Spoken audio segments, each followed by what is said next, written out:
Kaç kadeh kırıldı Allah Allah. sarhoş gönlümde, bir türlü kendimi avutamadım.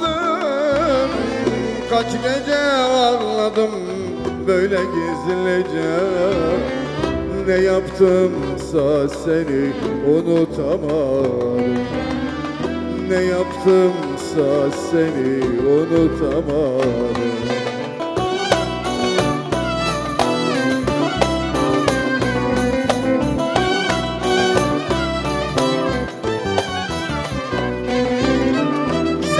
Beni unuttun çoktan belki de, kim bilir kimler var şimdi gönlünde.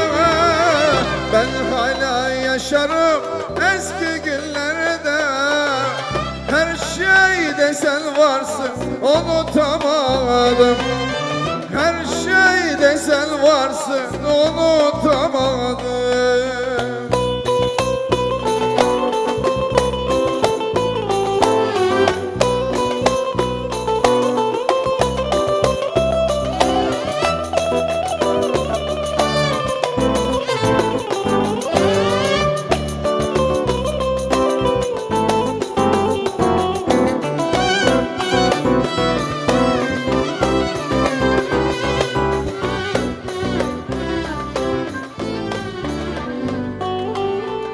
Her sevgi zamanla bitermiş derler, benimki bitmedi anlayamadım.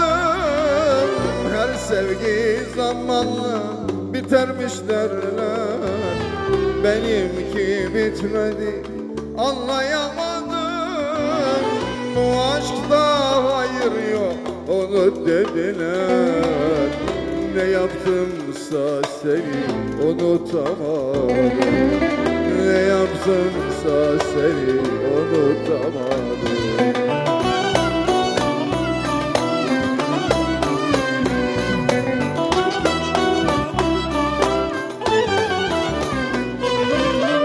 Sen beni unuttun çoktan belki de, kim bilir kimler var şimdi gönlünde.